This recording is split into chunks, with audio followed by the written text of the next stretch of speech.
అందరికీ నమస్తే అండి. తమిళనాడు ముఖ్యమంత్రి స్టాలిన్ గారు నిన్న ఒక పెళ్ళికి వెళ్తే ఒక మాట చెప్పారు. యాక్చువల్లీ పెళ్ళికి ఎవరైనా వెళ్ళినప్పుడు కొత్త దంపతులను ఆశీర్వదిస్తారు, విషెస్ చెప్తారు, ఆ పేరెంట్స్తో మాట్లాడతారు, వచ్చేస్తారు. కానీ ఆయన విషెస్ చెప్తూ మీరు అర్జెంటుగా పిల్లల్ని కనేయండి, మీరేమీ గ్యాప్ తీసుకోవద్దు, అర్జెంటుగా స్టార్ట్ చేయండి అని ఆ మాట చెప్పారనమాట. అలాగే ఆంధ్రప్రదేశ్ ముఖ్యమంత్రి మన చంద్రబాబు నాయుడు గారు కూడా ఎప్పుడు తరచూ చెప్తూ ఉంటారు, పిల్లల్ని కనండి, పిల్లల్ని కనండి, ఒకరితో ఆపొద్దు, ఇద్దరితో ఆపొద్దు, ముగ్గురిని కనండి. ఒకప్పుడు ఒక్కరు ముద్దు, ఇద్దరు హద్దు, ముగ్గురు వద్దు అని చెప్పిన రాష్ట్రం నినాదం 1990sలో. ఇప్పుడు ముగ్గురిని కనండి, ఒకరితో ఆపొద్దు, ఇద్దరిని లేదా ముగ్గురిని కనండి అని చెప్తున్నారు. పిల్లల్ని కనమని దక్షిణ భారతదేశ రాష్ట్రాల ముఖ్యమంత్రులు ప్రజలకు పబ్లిక్గా సందేశాలు ఇస్తున్నారు. ఏమాత్రం సంకోచించట్లేదు, ఏమాత్రం సందేహపడట్లేదు. ఎందుకు ఈ పరిస్థితి వచ్చింది అనేది క్లియర్గా ఈ వీడియోలో చెప్తాను. అసలు ఎందుకు పిల్లల్ని కనాల్సిన అవసరం ఉంది, పిల్లల్ని కనకపోతే మనకి ఎదురయ్యే నష్టం ఏమిటి, రాజకీయంగా, పరిపాలనా పరంగా, నిధుల పరంగా, ఓవరాల్గా దక్షిణ భారతదేశం అప్పుడు సెపరేట్గా ఒక దేశం మాకు ఇచ్చేయండి డిమాండ్ చేసే పరిస్థితి వస్తుందంటే నమ్మగలరా? పర్టికులర్గా 5 రాష్ట్రాలకు ఆ ముప్పు ఉంది. కొంచెం డీటెయిల్డ్గా నేను ఈ వీడియోలో చెప్తాను. మనం అది చెప్పుకోవాలంటే ఫస్ట్ మనం పార్లమెంటులో, మన ఉభయ సభల్లో, లోక్సభ అండ్ రాజ్యసభ ఉభయ సభల్లో మన రాష్ట్రాల తరపున గొంతు ఉండాలి, గలం ఉండాలి, ప్రజాప్రతినిధులు ఉండాలి. చట్టం తయారీలో కావచ్చు, నిధుల సాధనలో కావచ్చు, ప్రశ్నించడంలో కానీ, ప్రజా ప్రాతినిధ్య పరంగా మనకి గరిష్టమైన వాటా ఉంటే మనకు ప్రయారిటీ, ప్రాధాన్యత దక్కుద్ది. సో ఇప్పుడు ఉన్న లెక్క ప్రకారం ఇది మన దేశంలో ఉన్న ఎంపీ సీట్ల లెక్క, ఇది రాష్ట్రాల వారీగా మీరు చూడొచ్చు. ఇదిగో ఆంధ్రప్రదేశ్లో 25 లోక్సభ స్థానాలు ఉన్నాయి, 11 రాజ్యసభ స్థానాలు ఉన్నాయి ప్రస్తుతానికి. తెలంగాణలో 17 లోక్సభ సీట్లు, 7 రాజ్యసభ సీట్లు ఉన్నాయి. అలా మీరు రాష్ట్రాల వారీగా చూడొచ్చు. చూస్తే ఇక్కడ ఉత్తరప్రదేశ్ ఎక్కువ ఉన్నాయన్నమాట, 80 లోక్సభ సీట్లు, 31 రాజ్యసభ స్థానాలు. అలాగే మధ్యప్రదేశ్, గుజరాత్, రాజస్థాన్, బీహార్, ఇవన్నీ ఇక్కడ మనకు చాలా క్లియర్గా కనిపిస్తున్నాయి. ఇది ప్రస్తుతానికి ఉన్న లెక్క.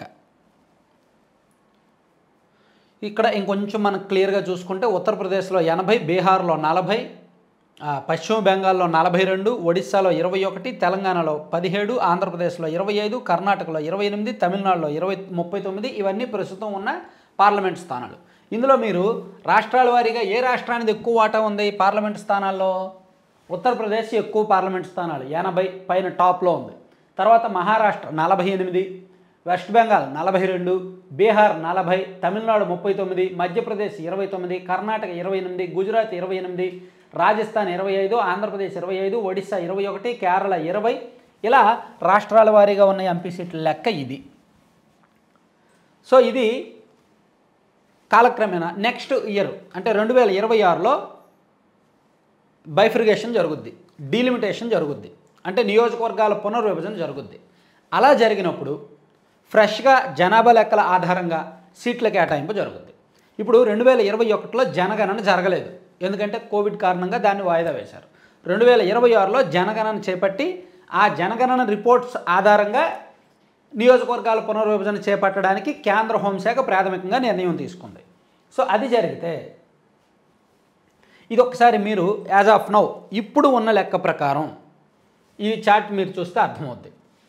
ఒక్క పార్లమెంట్ పరిధిలో ఏ ఏ రాష్ట్రాల్లో ఎంత జనాభా ఉంది అనే ఒక సగటు ఇది. ఒక్కో పార్లమెంట్ స్థానంలో ఏ ఏ రాష్ట్రాల్లో ఎంతమంది అంటే, ఆంధ్రప్రదేశ్లో ఒక పార్లమెంట్ పరిధిలో 19,83,084 మంది జనాభా ఉన్నారంట. ఇది 2021 ఇది 2011 లెక్కల ప్రకారం అండి. 2021 జనాభా లెక్కలు అవ్వలేదుగా. ఇదిగోండి, ఆంధ్రప్రదేశ్లో 19,83,084 మంది ఉన్నారు ఒక్కో పార్లమెంట్ అంటే ఒక్కో లోక్సభ స్థానం పరిధిలో. తెలంగాణలో 20,59,040 మంది ఉన్నారు ఒక్కో లోక్సభ స్థానం పరిధిలో. అలా చూసుకుంటే మధ్యప్రదేశ్లో 25,04,373 మంది ఉన్నారు ఒక్కో లోక్సభ సీటు పరిధిలో. ఉత్తరప్రదేశ్లో 24,97,000 మంది. అత్యధికంగా రాజస్థాన్లో 27,41,347 మంది. వీళ్ళందరూ ఒక్కో పార్లమెంట్ స్థానంలో ఉన్న జనాభా లెక్కలు. అంటే ఈ లెక్కను మీకు ఏమర్థమైంది? ఉత్తరప్రదేశ్, రాజస్థాన్, మధ్యప్రదేశ్ ఈ రాష్ట్రాల్లో ఒక్కొక్క పార్లమెంట్లో ఎక్కువ మంది జనం ఉన్నారు. సో పునర్విభజన జరిగినప్పుడు బ్యాలెన్స్ చేయాలిగా, మొత్తం సగటు యావరేజ్ చేయాలిగా, అదే జరుగుద్ది. అలా జరిగినప్పుడు ఇక్కడ ఎక్కువ సీట్లు వస్తాయి, ఇక్కడ తక్కువ సీట్లు వస్తాయి. ఇంకొంచెం మీకు డీటెయిల్డ్గా అర్థమయ్యేలా చెప్పాలంటే నెక్స్ట్ లెవెల్కి వెళ్తే ఇదిగోండి, ఒకవేళ నియోజకవర్గాల పునర్విభజన జరిగినప్పుడు ఇప్పుడు ఉన్న జనాభా లెక్కల ప్రకారం, జనాభా ప్రాతిపదిక ప్రకారం ఆంధ్రప్రదేశ్లో అండ్ తెలంగాణలో 29% సీట్లు పెరుగుతాయంట. అంటే మీకు పక్కన లెక్క చెప్తాను. అంటే ఓవరాల్గా ఏ రాష్ట్రంలో ఎన్ని సీట్లు పెరిగే అవకాశం ఉంది అనేది మనం ఇక్కడ చూడవచ్చు. ఇదిగోండి, దేశం మొత్తం మీద ప్రస్తుతానికి 543 పార్లమెంట్ లోక్సభ స్థానాలు ఉన్నాయి. అవి 846 అయ్యే అవకాశం ఉన్నట్టుగా నేషనల్ మీడియాలో రకరకాల లీక్స్ వార్తలు వస్తున్నాయి. అంటే దేశం మొత్తం మీద 56% లోక్సభ స్థానాలు పెరుగుతాయి. ఆ 56 స్థానాలు అన్ని రాష్ట్రాల్లో కూడా 56% పెంచరు. అంటే ప్రతి రాష్ట్రంలో 56% పెంచుకుంటూ వెళ్ళరు. ఆ రాష్ట్రంలో ఉన్న జనాభా ఆధారంగా, ఆ రాష్ట్రంలో ఉన్న జనాభా పెరుగుదల ఆధారంగా, ఆ రాష్ట్రంలో ఉన్న లోక్సభ పరిధిలో ఉన్న జనాభా సంఖ్య ఆధారంగా కొన్ని రాష్ట్రాల్లో ఎక్కువ పెంచుతారు, కొన్ని రాష్ట్రాల్లో తక్కువ పెంచుతారు. అలా చేసినప్పుడు ఆంధ్రప్రదేశ్లో కేవలం 29% మాత్రమే లోక్సభ స్థానాలు పెరిగే అవకాశం ఉంది. అంటే మనకిప్పుడు 25 ఎంపీ స్థానాలు, లోక్సభ స్థానాలు ఉన్నాయి. 29% అంటే సుమారుగా 8 సీట్లు పెరుగుతాయి. అంటే 33 అవుతాయి. 33 అవుతాయి. 25 నుంచి 33. తెలంగాణలో 39 ఉన్నాయి. 26% మాత్రమే సీట్లు పెరుగుతాయి. అప్పుడు 50 పార్లమెంట్ లోక్సభ స్థానాలు అవుతాయి. అలాగే తెలంగాణలో కూడా అంతే. వాళ్ళకి 17 ఉన్నాయి, 5 పెరిగితే 22 అవుతాయి. అదే మీరు మధ్యప్రదేశ్లో చూడండి, రాజస్థాన్లో చూడండి, ఉత్తరప్రదేశ్లో చూడండి, బీహార్లో చూడండి, డబుల్ అవుతున్నాయి. రాజస్థాన్లో ఇప్పుడున్న ఎంపీ సీట్లకు డబుల్ అవుతున్నాయి. బీహార్లో 98% పెరుగుతాయి. అంటే అవి కూడా ఆల్మోస్ట్ డబుల్ అవుతున్నట్టే. మధ్యప్రదేశ్లో 79% పెరుగుతున్నాయి. సో ఇక్కడ ఈ చార్ట్ మీకు చూస్తే ఏమర్థమవుతుంది? ఢిల్లీ, హర్యానా, రాజస్థాన్, ఉత్తరప్రదేశ్, బీహార్, మధ్యప్రదేశ్, గుజరాత్, ఇంకేంటి ఛత్తీస్గఢ్, జార్ఖండ్, ఈ రాష్ట్రాలన్నింటిలో కూడా భారీ సంఖ్యలో పార్లమెంట్ స్థానాలు, లోక్సభ స్థానాలు పెరగబోతున్నాయి. సౌత్ ఇండియాలో చూడండి, తమిళనాడులో కేవలం 26% పెరుగుతాయి. ఆంధ్రప్రదేశ్ అండ్ తెలంగాణలో 29% పెరుగుతాయి. కర్ణాటకలో 46%, ఒడిశాలో 33%, కేరళలో ఏమీ పెరిగే ఛాన్స్ లేదు అనేది ఈ లెక్క. దీన్ని ఇంకొంచెం అర్థమైంది కదా ఇప్పుడు వరకు. ఇప్పుడు దీన్ని ఇంకొంచెం నెక్స్ట్ లెవెల్లో మనం ఎందుకు ఇలా పెరుగుద్ది, కారణం ఏమిటి, సో మన రాష్ట్రాల్లో ఎందుకు తక్కువ పెరుగుతాయి, ఆ రాష్ట్రాల్లో ఎందుకు ఎక్కువ పెరుగుతాయి అనే డౌట్ మీకు రావచ్చు. అది మనం చెప్పుకోవాలంటే జనాభా గ్రోత్ రేట్ ఒకసారి చూద్దాం. ఇదిగోండి, ఇది పాపులేషన్ గ్రోత్ రేటు, మన దేశంలో రాష్ట్రాల వారీగా గ్రోత్ రేటు. మనకి చివరగా అధికారికంగా జనాభా లెక్కలు వచ్చింది 2011. 2021లో రాలేదు, వస్తాయి, నెక్స్ట్ ఇయర్కి వస్తాయి. కానీ బేస్ చేసుకుంటే ఉత్తరప్రదేశ్లో చూడండి, పర్సంటేజ్ ఆఫ్ ఇంక్రీజ్ 1991 నుంచి 2001కి, 2001 నుంచి 2011కి ఎంత పెరిగారు? 1991 నుంచి 2001 నాటికి ఉత్తరప్రదేశ్లో 21% జనాభా పెరిగారు. అలాగే మహారాష్ట్రలో 25% జనాభా పెరిగారు.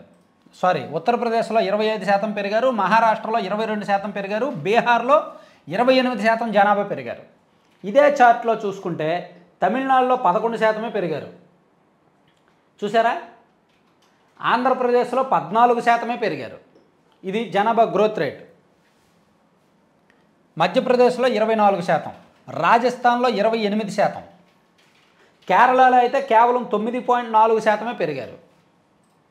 మీరు ఈ చార్ట్ చూస్తే ఢిల్లీ 47% జనాభా పెరిగారు, and Meghalaya 30%, Manipur 24%, Nagaland 64%, Arunachal Pradesh 27%,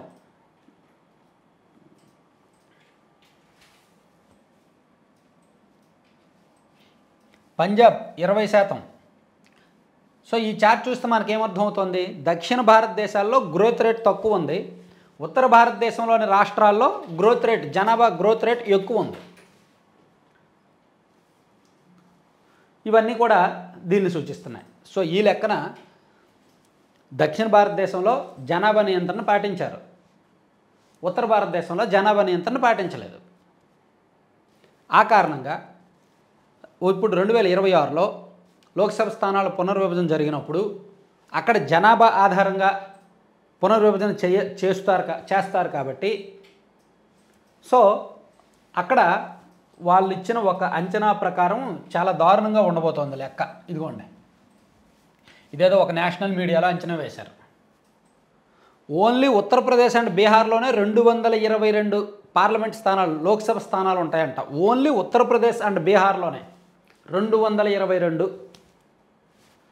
south India states మొత్తం మీద తమిళనాడు, తెలంగాణ, ఆంధ్రప్రదేశ్, కేరళ, కర్ణాటక ఈ 5 రాష్ట్రాలు కలిపి 165 మాత్రమే ఉంటాయంట లోక్సభ స్థానాలు. చూసారా? అదర్ స్టేట్స్లో ఇది. అంటే దేశం మొత్తం మీద ఈ 5 రాష్ట్రాలు కలిపితే అట్లీస్ట్ ఉత్తరప్రదేశ్, బీహార్ కలిపినా సరే సరిపోదన్నమాట. ఇది వాళ్ళు ఇస్తున్న నేషనల్ మీడియాలో రకరకాలుగా. అంటే ఖచ్చితంగా కేంద్ర హోంశాఖ పరిధిలో నియోజకవర్గాల పునర్విభజన జరిగినప్పుడు వాళ్ళు పరిగణనలోకి తీసుకునేది జనాభా పెరుగుదలనే. అది తీసుకున్నప్పుడు మన రాష్ట్రాల్లో జనాభా నియంత్రణ పాటించారు కాబట్టి, జనాభా పెరుగుదల తక్కువ ఉంది కాబట్టి, నార్త్ ఇండియాలో జనాభా పెరుగుదల రేటు ఎక్కువ ఉంది కాబట్టి, జనసాంద్రత ఎక్కువ ఉంది కాబట్టి వాళ్ళకి ఎక్కువ సీట్లు వచ్చి మనకు తక్కువ సీట్లు వస్తాయి. అప్పుడు లోక్సభలో, పార్లమెంట్ ఉభయ సభల్లో మన వాయిస్ కోల్పోతాం. మన ఎంపీలు మాట్లాడడానికి అవకాశం ఉండదు తక్కువ ఉన్నప్పుడు. ఉదాహరణకి బీజేపీ లాంటి పార్టీయో, కాంగ్రెస్ లాంటి పార్టీయో ఉంది. వాళ్ళు మేబీ వాళ్ళకి కావాల్సిన మ్యాజిక్ ఫిగర్ కంటే ఒక 100 సీట్లు ఎక్కువే వాళ్ళకి వచ్చేసాం అనుకుందాం. అప్పుడు మన రాష్ట్రాల వాయిస్ను వాళ్ళు ఎక్కడ పట్టించుకుంటారు? మన రాష్ట్రాల్లో ప్రాంతీయ పార్టీలు ఎక్కువ. తమిళనాడులో ప్రాంతీయ పార్టీల బలం, ఆంధ్రప్రదేశ్లో ప్రాంతీయ పార్టీల బలం, తెలంగాణలో ప్రాంతీయ పార్టీ బీఆర్ఎస్ ప్లస్ జాతీయ పార్టీలు కాంగ్రెస్, బీజేపీ ముక్కోణం ఉంటుంది. ఒడిశాలో ఇప్పుడైతే ప్రస్తుతానికి బీజేడీ లేనప్పటికీ భవిష్యత్తులో బీజేడీనే ఉంటుంది. కేరళలో వామపక్షాలది బలం. అంటే జాతీయ స్థాయిలో అధికారంలోకి రావడానికి నార్త్ ఇండియాలో మేము గెలిస్తే చాలు, రాజస్థాను, గుజరాత్, బీహారు, ఉత్తరప్రదేశ్, మధ్యప్రదేశ్, మహారాష్ట్ర ఈ 6 రాష్ట్రాల్లో మేము గెలిస్తే చాలు, మాకు కావాల్సిన మ్యాజిక్ ఫిగర్ వచ్చేస్తుంది అనే భావన ఉంటుంది. అప్పుడు మన రాష్ట్రాల పట్ల చిన్న చూపు ఉంటుందన్నమాట. అలాగే ఇప్పుడు మనకి ఆర్థిక సంఘాలు నిధులు వస్తున్నాయి. 16వ ఆర్థిక సంఘం అని, 15వ ఆర్థిక సంఘం అని నిధులు వస్తున్నాయి. ఈ నిధులు దేని ఆధారంగా ఇస్తారు? ఖచ్చితంగా జనాభా ప్రాతిపదికనే ఇస్తారు. మన గ్రామంలో 1000 మంది జనాభా ఉంటే ఒక రకంగా నిధులు వస్తాయి, 5000 మంది జనాభా ఉంటే ఒక రకంగా నిధులు వస్తాయి. అలా మన రాష్ట్రాల్లో ఉండే జనాభా ఆధారంగానే ఆర్థిక సంఘం నిధులు వస్తాయి. రకరకాల పథకాల కేటాయింపు ఉంటుంది. నిధులు కానీ, గ్రాంట్లు కానీ, పథకాలు కానీ ఏం కేటాయించాలన్నా సరే జనాభా లెక్కలే ఆధారం. సీట్లు పెంపు జనాభా లెక్కలే ఆధారం. అందుకే అంటే మన కనుచూపు మేరలో, మన కళ్ళెదురుగా రాబోయే 2 ఏళ్లలో మన తెలుగు రాష్ట్రాలకు, తమిళనాడు, కేరళ, కర్ణాటక లాంటి సౌత్ ఇండియా రాష్ట్రాలకు కళ్ళెదురుగా నష్టం కనిపిస్తోంది. ఒక పెద్ద నష్టం కనిపిస్తోంది. ఆ నష్టాన్ని ముందుగా అంచనా వేశారు కాబట్టే చంద్రబాబు నాయుడు గారు ఇటీవల ఈ 6 నెలల నుంచి ఆయన చాలా సందర్భాల్లో చెప్తూనే ఉన్నారు. స్టాలిన్ గారు కూడా ఒక నెల రోజుల నుంచి పదే చెప్తూనే ఉన్నారు. ఇది హెచ్చరిక, అలర్ట్ అవ్వాల్సిన హెచ్చరిక. లేకపోతే కళ్ళెదురుగానే నష్టం తప్పదు, అన్ని రకాలుగానూ నష్టపోతాం అన్నమాట. సో అందుకే పిల్లల్ని కనండి అని అన్నిసార్లు చెప్తున్నారు. Thank you.